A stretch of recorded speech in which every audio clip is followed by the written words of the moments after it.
Welcome to the Entrepreneur on Campus podcast. Let's go. My name is Matthew Brown. I'm a student, I'm an entrepreneur, and I love learning. I've created this podcast to help you discover hidden opportunities. Thank you guys so much for coming again and listening to this interview with Tyler Richards. Guys, this is honestly one of my favorite interviews that I've done. Tyler was so cool to talk to. He's been involved in a lot of different entrepreneurial pursuits. Really, he's a serial entrepreneur, meaning that he has built and sold multiple companies and continues to do so. And he just had some great wisdom. And I didn't really follow a script. I had some questions that I always ask my guests, but we completely went down a different path than I'd planned on, just because he was just bringing up so many good points that I wanted to dive further into. So I hope that you guys really enjoy this interview with Tyler. I'll tell you a little bit more about him. So Tyler has been involved with startups since a very young age. His father, John, built and sold many different companies. I had John on the podcast a little while ago. Tyler has followed a similar route himself. In high school, he ran a design company. In college, he built and sold Matchmade Inc. He founded DevMountain, a coding bootcamp, and he recently exited from it. Currently, he acts as co-founder and CMO at DevMountain, a blockchain startup. Please enjoy this interview with Tyler Richards. Awesome. Thanks for coming again to another episode of the Entrepreneur on Campus podcast. Today, I'm here with Tyler Richards. Tyler, thanks for being here today. Yeah, no problem. Super excited about this. I was just telling you, I've read some of your blog posts. I've looked into kind of what you've done over the past few years. I had your dad on the podcast about a month and a half ago, 2 months ago, and he was just awesome. I think you guys have a pretty unique family, very entrepreneurial. Yeah. And so automatically having you come in is just like, I already trust what you're going to say just from the association. Yeah, I kind of grew up in a different environment than I'd say your typical kid did. So yeah, very crazy. So that resulted in a very entrepreneurial family. Yeah. Like, we'd be having like family home evenings about like credit card debt or like financing or just off the top normal topics, that you would typically have. And so, I just grew up around that kind of stuff. So like, I kind of knew from a really small age, I was like, I want to do business and I want to be an entrepreneur. I didn't even really know what that meant, but like, I always knew I wanted to kind of create and do something and build something, from the get-go. So it was kind of crazy. Did you feel like you started when you were really young? I mean, I did. Yeah. Like, whether it was literally doing garage sales to, even in high school, I was really into art, and I loved just drawing stupid stuff, doodling on, all my notes, or, even to the point of like getting sketchbooks and just like keeping, art in there and whatever I want that came to my head. And so eventually I basically said, what can I do with these things? And I had a friend that had like a silk screen, t-shirt printer. Mm-hmm. And he's like, oh, why don't you just throw them on some t-shirts? And I finally got him into like local skate shops. And no way. Yeah, like little boutique type shops that were super local to where I grew up. And, I made a couple $100, a month, selling t-shirts, and most of them were just like literally friends from my high school that I was like, yeah, go to the skate shop down the street and like go get my stupid shirts. And that was kind of my first real dip into like creating revenue from selling something and kind of dipping my toes into the entrepreneurial waters. But from a very small age, it was always like I kind of saw my dad and what he was doing, because he was super successful in his career. And when I was young, he was not around a ton. He was there like a typical dad, but like, I could very obviously tell from my child point of view that,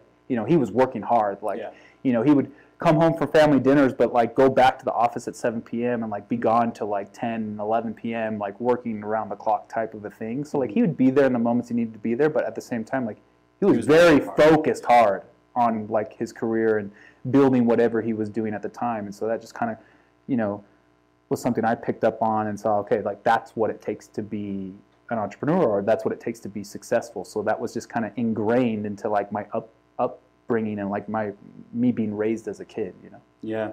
So you mentioned that you did this design company. Yeah. That was kind of consumer-based product, right?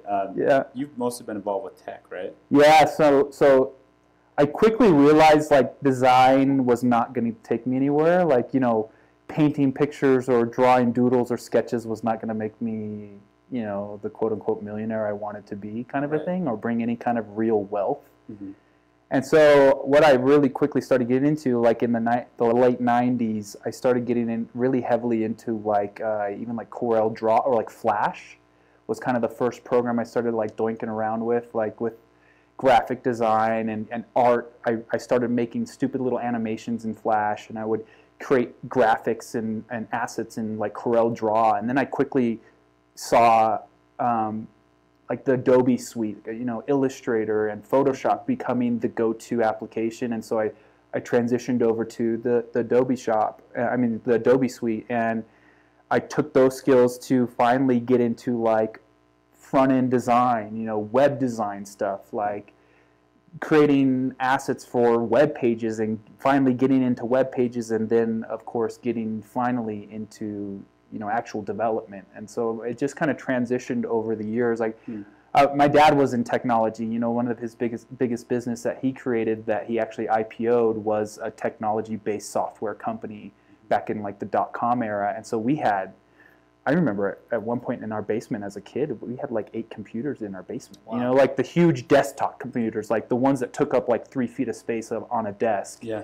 And like the huge, you know, boxes with the huge screens with like, you know, literally 3 feet deep monitors. You know, that we had like 8 of those. Just full tech environment. Oh yeah, I was always around them, and like, you know, pirating stupid music, and, you know, playing with Kazaa and Napster. You know, like that. I was totally a 90s, like early 2000s, just like tech kid, you know, burning CDs and selling them to my friends, right? Totally illegal crap, but, you know, I would make a playlist and like burn CDs for my friends, because I had like one of the only CD burners around in town, and I'd sell them for like $5, and, you know, a CD cost me $1, and I was like, oh, this is sweet. Great. I'll just make these CDs for everyone. And I sold them to all my friends. I totally did. Like, totally illegal and black hat, but I did that, so it was crazy, you know. Yeah. That's cool. Yeah. Very cool experience growing up. So I'd love to go in and talk a lot about DevMountain and your experience kind of with DevMountain specifically, and then with bootcamps in general. But before we do that, I just have some general questions that I like to ask my guests, and I'd love to ask you. So something I ask all my guests, I'm going to change this question in a second, but thoughts on starting a business in college versus getting more educated first. But for you, I want to change it and just throw this hypothetical scenario. So say that you didn't have any skill sets. You didn't have all these drawing skill sets, coding, anything. Yeah. And you started again as a freshman in college right now. And you know that you want to be an entrepreneur throughout your lifetime. What would you invest your time doing and learning in the next couple of years? So, okay, so what's the first question? The first question is, what would I be doing if I started as a freshman right now and I had no skills? That's the only question. What would you be doing and learning if you were a freshman right now, no skills, for the next couple of years? What would you be doing? Well, I'm super biased because I am in tech. Yes. So I would focus on tech. And so what do you mean by that when you say focus on tech? Know my way around technology. You know, understanding basic foundational principles that can guide me in a career in technology. The reason I say that is because, you know, I bet if you went and asked any entrepreneur that was a successful CEO, whether they were in tech or not in tech, or any kind of leadership or C-level executive at any company that was successful, I bet you they would all say, I wish I knew more technology, because technology is just engulfing everything that we do nowadays, right? Like, and that business, again, I'm biased, is just such a good business to be in. Like you mentioned my t-shirt company being a consumer-facing product and an actual physical product that you have to make and deliver and ship and inventory and all this other stuff. Software, you make it one time and sell it 1,000 times. And you don't have to have 1,000 inventory of software. You just sell it, you make it, tweak it, of course, maintain it, fix the bugs, and make it a great product. But the return on investment in software is such a better business than... But again, there's so many successful consumer companies. I'm not knocking any consumer or hard physical product company. I just tend to think that software is a much better business to be in, and therefore that's what I would focus on. But even when I was in college, that's what I did do. I didn't know how to code a ton at all when I was in college.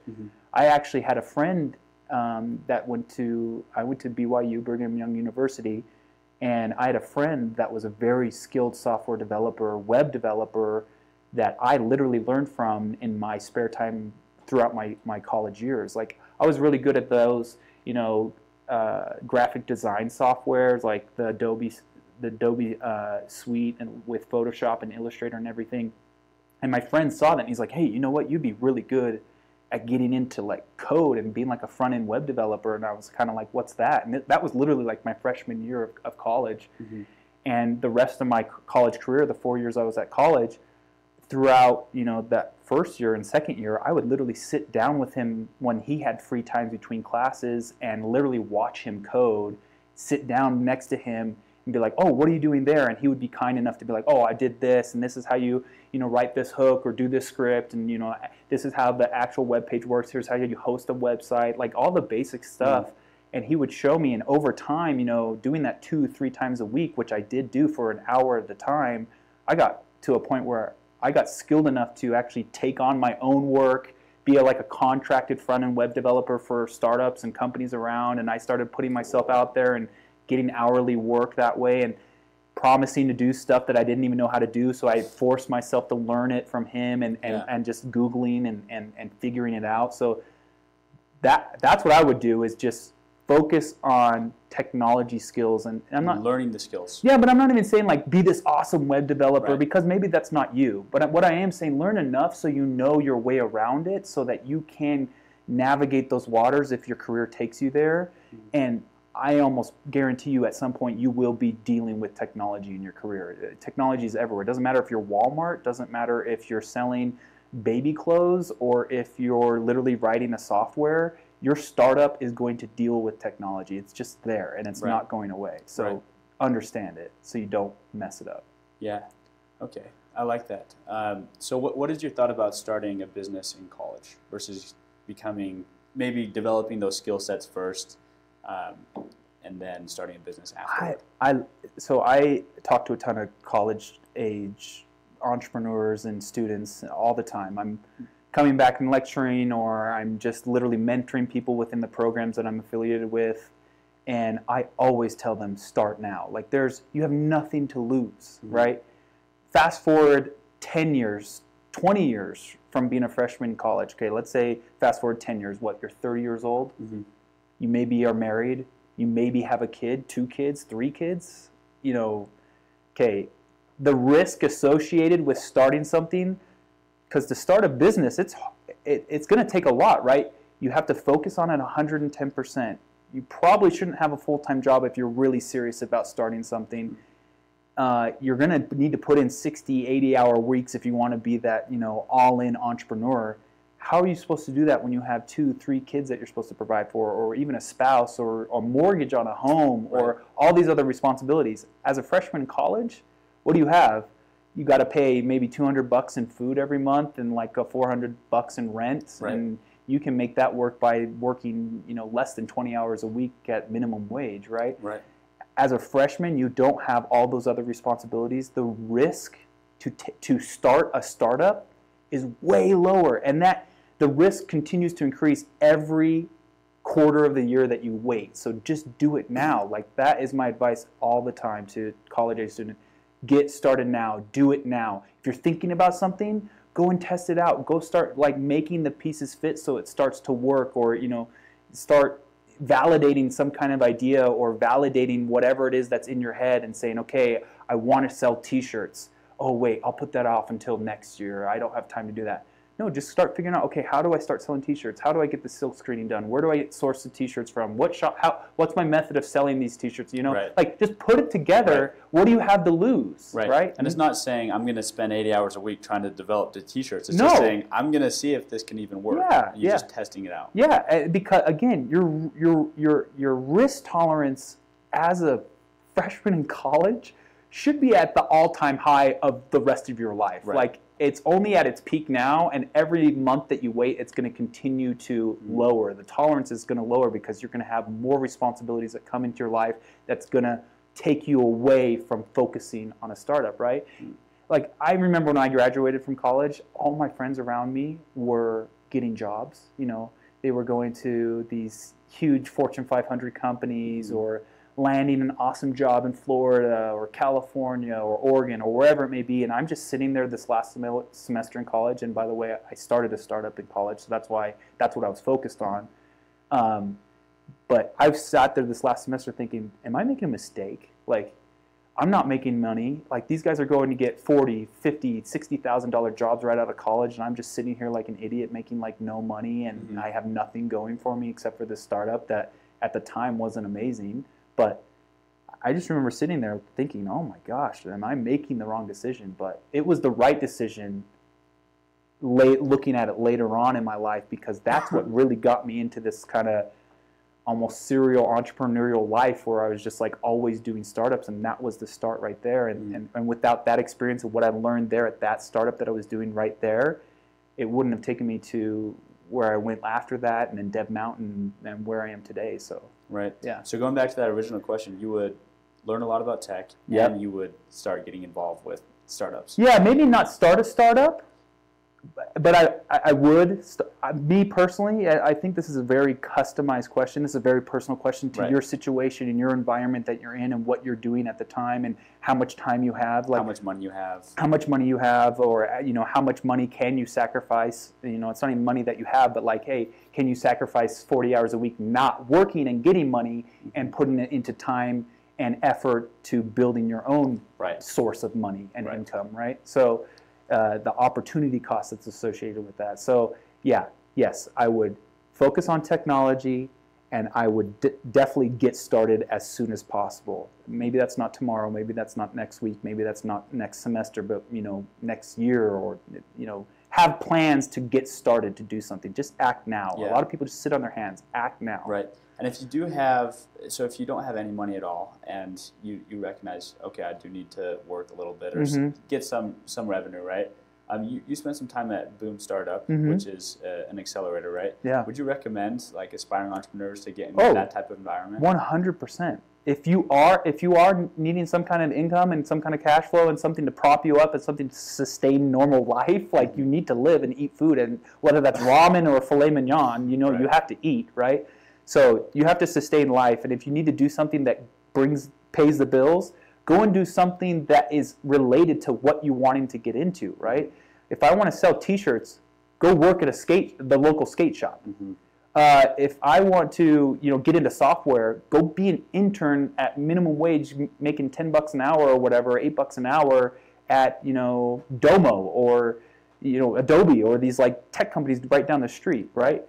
And maybe look at it as, this is going to sustain my life and pay my bills, but also it's learning. It's prepping me for the industry or the startup that I want to get into or that I want to do, right? There's so many and then you don't have to commit full time to it. Go do that 20 hours a week, and then the rest of the week work on what you're wanting to do. You know? Right. Yeah. Oh, I love that. Yeah. Awesome. So we're kind of talking about this. Most college students are pretty poor. They need some sort of income to sustain them, whether that's a job or it could be some source of passive income. So in your blog, the article where you talked about your iPhone app that you created, you said, it is every entrepreneur's dream to have passive income from a business that runs with minimal involvement. Yeah. Is that something that you've been able to accomplish? Yes and no. I mean, you know, I can't tell you how many times I've had an idea for a startup or a product or some kind of revenue generating idea that has died. You know, I guess I kind of have the skill set to kind of launch like a landing page and get an idea going and validate it through very minimal investment. And, you know, I have, even in like the last year, I've probably made about 20 different landing pages for different ideas that I've had just to get it out there and see if people are, you know, gravitate toward it or if it gets any kind of traction, you know. And so whenever I have an idea, I'm usually making some kind of sign-up list or some kind of landing page that kind of explains the idea. I buy a $9 domain name for the idea, maybe make a social network profile for it, like a Twitter or like an Instagram, and just kind of put it out there and see if people like will flock to it or not, right? And if an idea has 100 signups in a month, I'm like, okay, this has something. Or if this idea has no signups in like a year of it being live on a web page, I'm like, okay, no one really wants this product. Right. So I'm always testing out ideas because it's very easy for me to with those kind of assets. Just create a landing page, send some like Facebook ads to that landing page or something. Yeah, or even just like a very free way is I am creating Instagram profiles usually, and I'm going to the hashtags that relate to that product, or I'm liking people's pictures, or posting pictures with those hashtags to kind of get my foot into the industry and see if people are finding it and landing on it, clicking through to my URL, and then eventually signing up for like coming soon. Sign up, put your email here if you'd like to see this product or if you're interested in this product. And if I'm getting a ton of that kind of traction, that's telling me, okay, this is an idea worth taking time out for and actually executing on. And again, whether that's a software idea or literally as simple as supplements or any kind of idea that comes to my head, that's how I'm first validating. The first step of validation is like, okay, I think this is a good idea. Does the rest of America think this is a good idea, or does the rest of that kind of market, that segmentation of the market, think this is a good idea, or am I just way off basis here, right? Mm-hmm. So I'm doing that a ton, and the ones that do stick, I invest some more time, some more resources into, and see if I can get some kind of return on that investment, right? So one of the ones I did do within the last year is I started kind of a small supplement company. My friend and I, we started it, and it got some traction, and now we're selling on Amazon because we saw that people wanted it, and it's bringing in a decent amount of money every month just selling on Amazon and through our own personal website, like an e-commerce supplement company. Right. And yeah, so that's some supplemental income that's coming in every month from an idea that generated like a year ago just from simple landing page and newsletter sign up stuff. Does that require a lot of upkeep? I mean, it does now because we're getting really serious about it, right? Yeah. But at the beginning, it was just simply as like, hey, let's order a batch of the supplements that we want, slap our brand and logo onto it, and see if it just sells. Right. For me, at the time, last year, it wasn't a ton of upfront capital to me, but to probably a freshman in college, it would be a decent chunk of change to invest into getting that product there and getting the brand and labels on the product and actually getting inventory and shipping it out and doing all that stuff. But how about time-wise?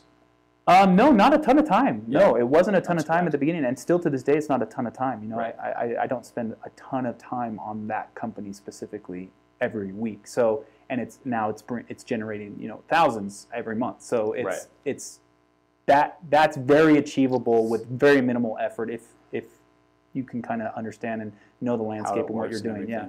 So I'm curious, like, what would you, because if I could completely avoid going and getting a job, if I could create some kind of, it doesn't have to be a big business, but if I'm making a couple $1,000s a month and I can pull out a little bit, yeah, and that's very sustainable. That's for me great to be income. Able to focus on building like full time a different business, right?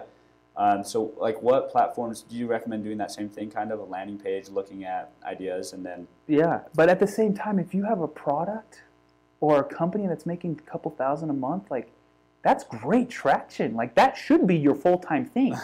You know what I mean? Like, if you're working to a startup just to be a supplemental income to then start another startup, like, I don't necessarily agree with that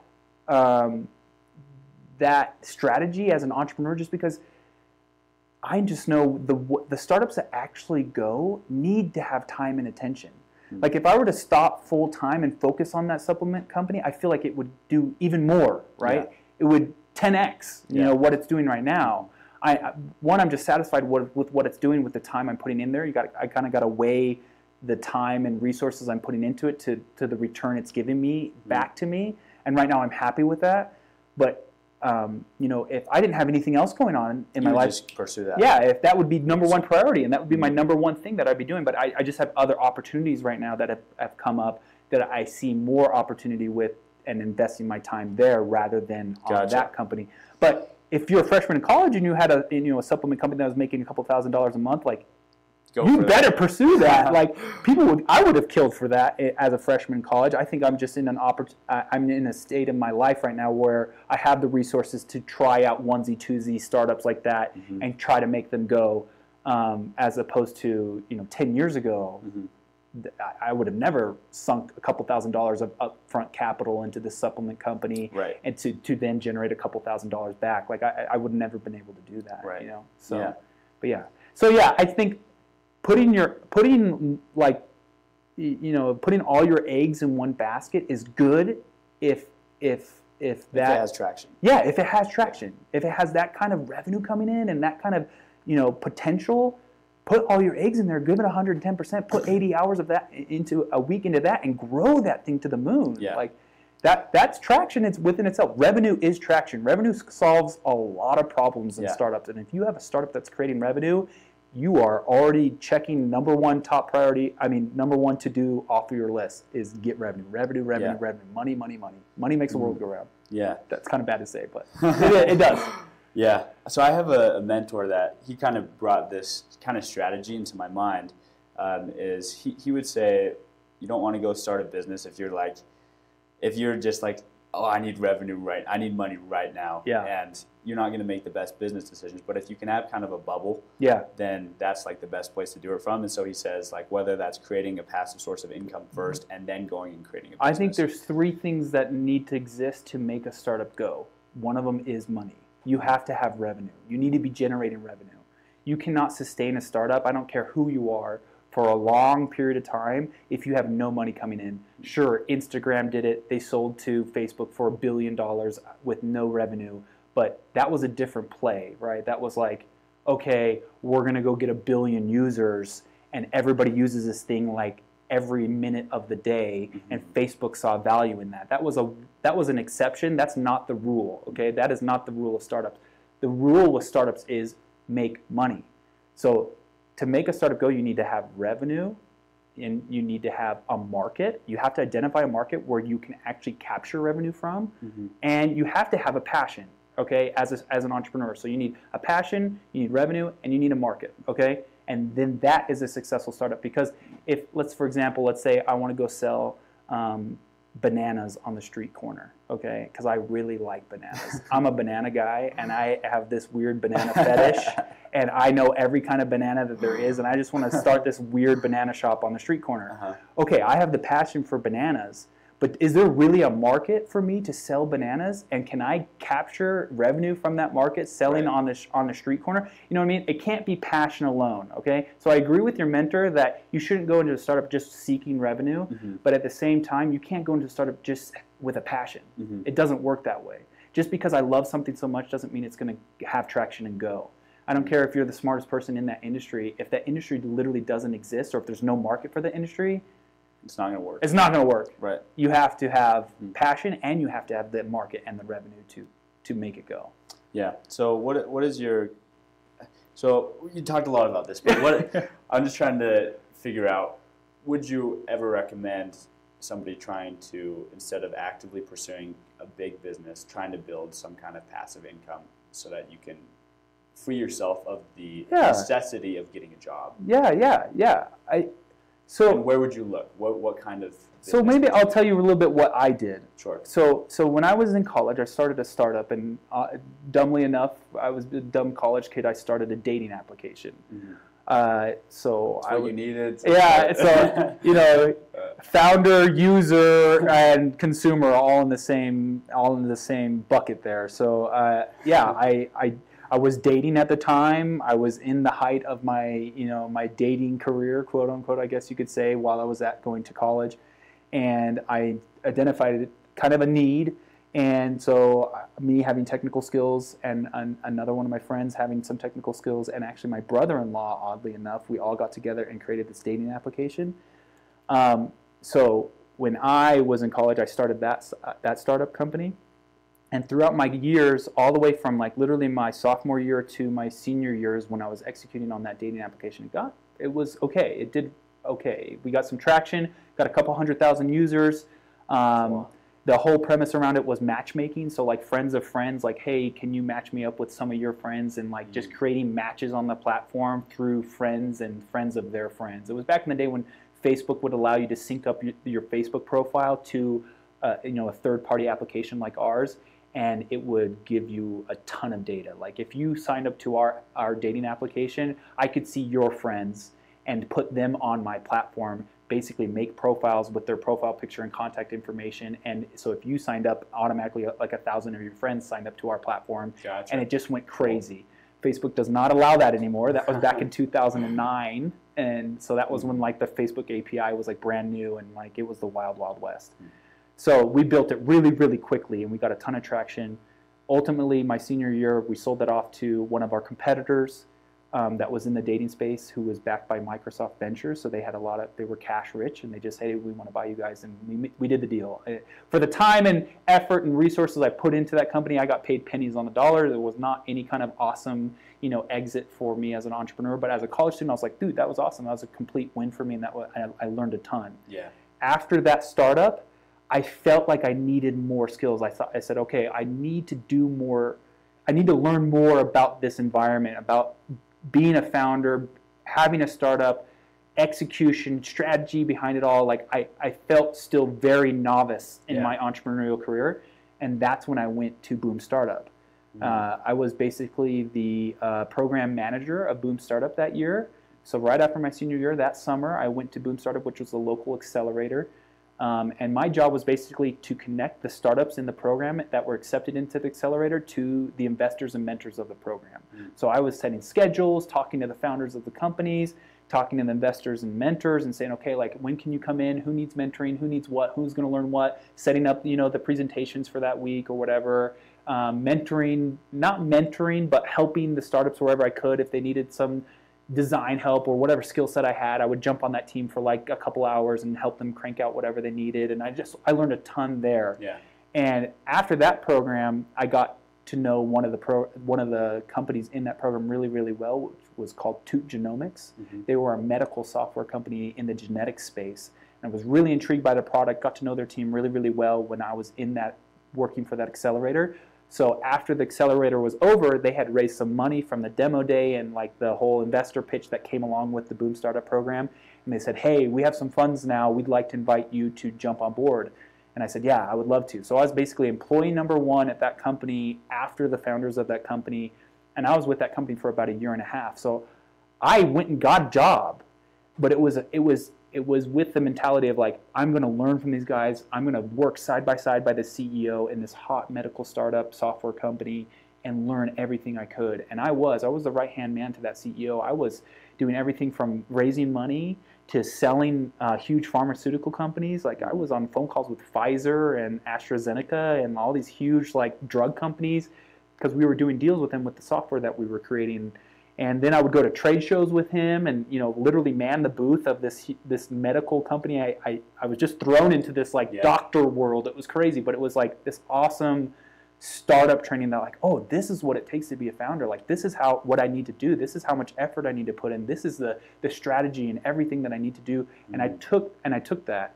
And when I was at that medical company, that's when I started DevMountain. We had kind of this idea to do this like technical training, and so eventually DevMountain got so big and snowballed so quickly that I had to step away from that medical company and focus on that. Leave everything I had there and go over to DevMountain full time. Wow. So I did a startup, but I also tried to make supplemental income work. Right. But I went and got a job, and then I went back to a startup, but the job was even like a startup. So it was like I had this like hodgepodge like career. Everything. Yeah, it was kind of like I did all of the above. I literally was just trying to soak in as much information as I could when I was younger and just tons of learning. Yeah, just go. Like don't necessarily need to make a ton of money, but if you could just focus on learning as much as you could, then eventually that would pay off. Yep. And at that medical company, I wasn't getting paid a ton.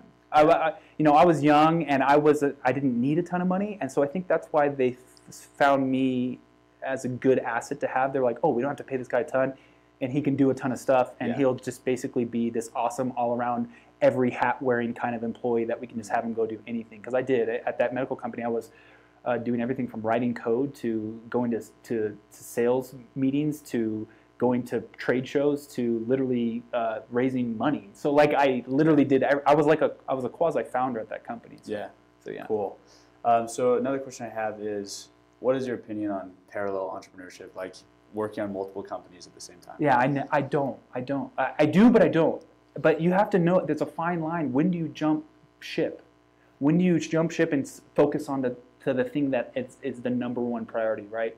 I think you have to keep tabs on everything you're doing in your life, because if you don't, then something will not reach its full potential. So again, if I have that supplement company that's making, you know, a couple $1,000 a month, and that's like the best thing I got going on, but I'm trying to make this other thing float and it's just not going, like you got to pay attention to the thing that's most relevant. Yeah, or the most traction, the most potential, right? Like when I was at that medical software company, that genetics company, you know, I had a great gig. I was loving it. I was right hand to the CEO. It was growing. You know, when I left there, they had like 13 employees or something. They had, you know, expanded their dev team to 6 people. And when I was there was no devs on the team except for the founder. And, you know, it was a growing, awesome company. But I said, this is a great situation, but DevMountain potential is bigger. Is even greater. Yeah. Like, and that's what you have to do as an entrepreneur, is just understand and adapt and pivot and know, okay, I got to jump ship here and I have to dedicate over here because there's just way more going on. Right. You know, DevMountain was a rocket ship. It was absolutely insane. We started that first class the summer of 2013 or 12. Can't remember. That's horrible. 2012 or 2013. And that first class, you know, we put up a website. We bought again a $10 domain name. It was devmounta.in. It was an Indian subdomain. It was an Indian domain name. And so it was, the IN was the actual URL, which is horrible. So we looked super scammy and spammy, but that's what we got. And we put it up, and literally within a month of having applications open on our website, we got like 100 applications for like a 20-person class.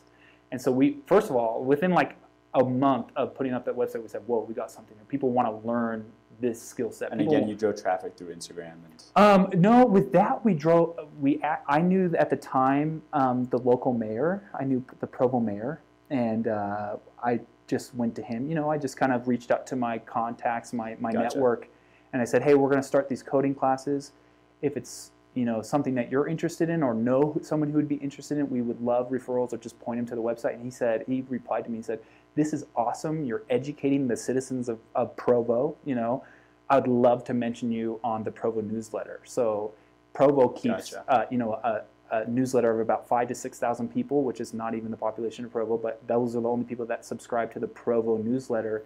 And he mentioned, you know, coming this fall or coming at the end of the summer in August or September, you know, these coding classes, if you're interested, it's called DevMountain. Here you go, click through here. And that drove a ton of traffic, and that really kind of was the first, like, you know, traction that we received, where a lot of people there went and actually filled out an application, and we sifted through all those to kind of look at the 20 people we were going to actually accept into the class. And that first class went really, really well. You know, they all got jobs or internships at these awesome hot tech companies, and you know, we said, wow, like this is working. Like this weird boot camp model that's not college, that's not a degree, that's not full-time. At the first class was not full-time. You would only go 3 days a week. It was Tuesday, Wednesday, Thursday for 12 weeks. And each of those classes were 2 or 3 hours. It was not a full-time boot camp. It was very part-time, but they still got the skills to actually make themselves marketable and hireable within the industry after they finished the class. So it was great.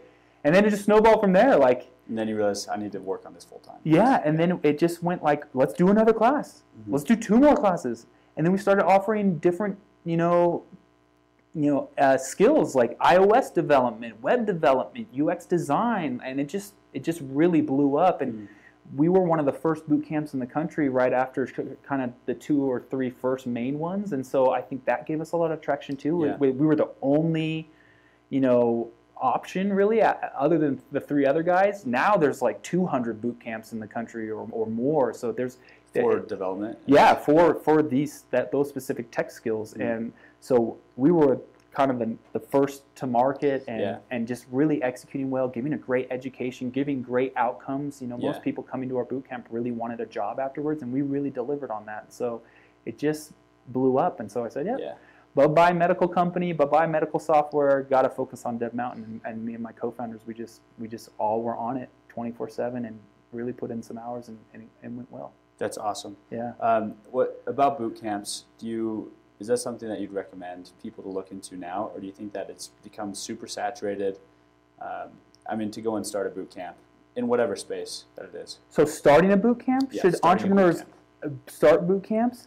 Yeah, I think a ton of skills can be learned through boot camp models.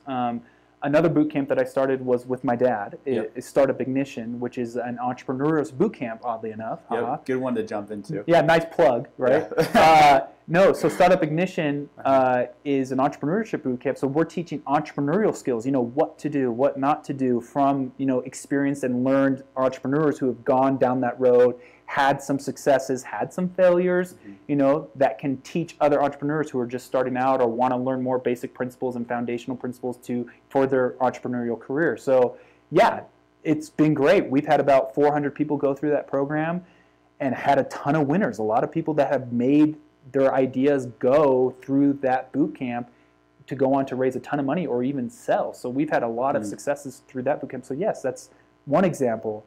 I've heard of sales boot camps or marketing boot camps, or I think there's even one in here locally in Utah that there's a consumer product boot camp, right? Like, or an e-commerce boot camp, like a selling boot camp. Like, there's a ton of stuff you can do that you don't necessarily have to go through a university to learn, right? Yeah. Like, spend 4 years in a specific degree to learn those skills. I think there's a ton of things you can teach in a boot camp like model. So if you have an idea that could fit into that boot camp model, yeah, I think it's a great way to go. Model Great model. Boot camps are great models. Look at that. Look at a boot camp compared to a normal education, right? And this is now me putting my DevMountain hat back on, because I actually am no longer at DevMountain. I left DevMountain in 2018, last year. I've been gone for about a year and some odd months now.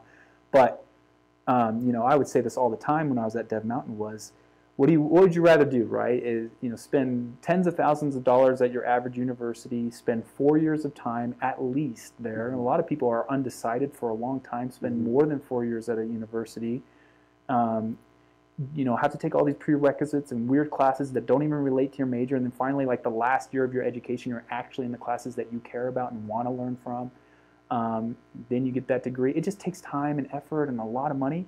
Or do you want to go to a boot camp, learn some actually, relatable, like relevant skills in a very short time frame? Most boot camps are anywhere from 3 months to 6 months or whatever they may be. Every boot camp differs there, but learning it relatively quickly and relatively inexpensively compared to a traditional university education. Right.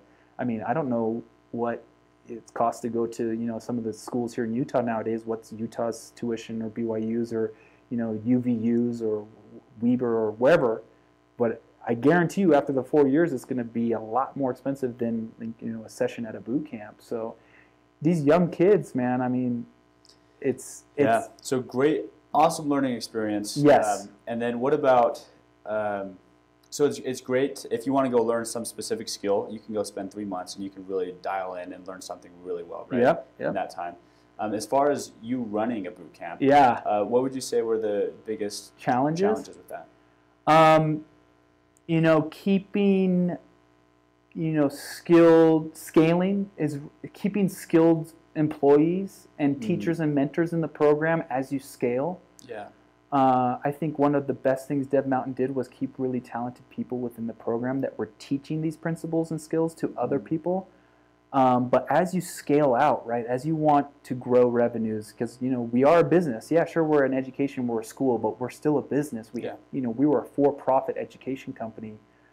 When we wanted to scale or launch a new location or launch a new class, like, it was really hard to do that at scale. It was really hard to, if I have Jimmy Bob teaching our class here in Utah, and he's great and he's amazing, but there's only one Jimmy Bob. Right. You have to find someone that's like him. I need to find another Jimmy Bob in Texas. I need to find another Jimmy Bob in California, and I need to find another to be full time. Yeah, and that's as skilled as him. So it was really hard to kind of source those employees and trust them, and an employee that knew the DevMountain way, so to speak, and that could communicate effectively and understand the students and teach them like Jimmy Bob was doing here in Utah. Right. Scaling, because it wasn't a software company. A lot of people always get that, oh, you were in tech. Like, DevMountain taught tech, but we weren't building software. We weren't in technology per se. We were teaching technology, but we were a school. We were a services company. Right. And it's really hard to scale services companies, right? Like, like any lawn mowing business, your average 16-year-old lawn mowing business, like it's going really well in your local neighborhood, but how do you scale to, the town over? Right. You got to find employees. You got to find people who cut lawn like you do. You can't be in two places at once. Services companies are really hard to scale. Quality's got to be quality and everything is it's really hard to scale. And DevMountain, that's what we experienced. It was really hard to scale the DevMountain model. Good. But we figured it out. But it took time and resources and a ton of effort. Well, I think that's super good to hear for people that are interested in ever starting a boot camp. Is recognizing that it's really a service business. It is, and that if you plan on scaling it, then you got to put a lot of effort into keeping that quality up while you're scaling it. So that's awesome. So I honestly, I feel like I could stay here and talk to you for forever, but I'll close it down. So just the last question I'll ask is what is your process of goal setting? Because I know you have, you're working with, is it called DefUon right now? Yeah. And you're also doing, you just mentioned that product business that you have. And like what's your process of goal setting that with everything with your life? Oh man, I've learned a ton of lessons since the DevMountain acquisition, with what did I want to do next and how do I prioritize and how do I set, what are my goals now? Because if I'm being real with you, I think successful entrepreneurs are crappy entrepreneurs. When I was young and hungry and scrappy, I had to make things work. I had to make ends meet. I had to provide for me and my wife, and now I have children. I didn't have children when I started my career, but throughout that time I had more and more responsibilities come on my plate, whether that was the home or kids or my wife or whatever. But successful entrepreneurs, when you have a sale and an exit and you get like this windfall of money, so to speak, it's like you become almost really lazy entrepreneurially. Because you have your situation taken care of and you're not feeling the pressures of like, oh, I gotta work hard and I gotta do this and I gotta make this idea go. You just become, I don't know any other word other than just being a lazy entrepreneur. Like, so since DevMountain, I've really tried to focus on being that scrappy entrepreneur again, of being like, okay, let's pretend I didn't have that exit and have the success that I have had with DevMountain. What would I be doing right now? What would I be acting like? What would be my strategy? And that's what I've always tried to keep at the top of my mind, of like, okay, what would Tyler 10 years ago be doing right now? Because I liked that Tyler. Yeah. The Tyler after DevMountain's acquisition was a too comfortable Tyler, was like, oh, I'm going to go golfing, or I'm going to go play pickleball, or I'm going to just like not even work on anything for weeks at a time, which I did do. It was, when I left DevMountain, there were some times there where I literally had nothing going on, but it was because I didn't have the pressures of life getting at me. It was like, oh, I'm sitting comfortable. I don't need to be working, but I don't like that. Yeah. I felt useless. And so now my goal and prioritization all is like, okay, how do I go back to being the restless entrepreneur, and how do I always maintain that? Yeah, maintain that and work on something constantly. Always be working. Right.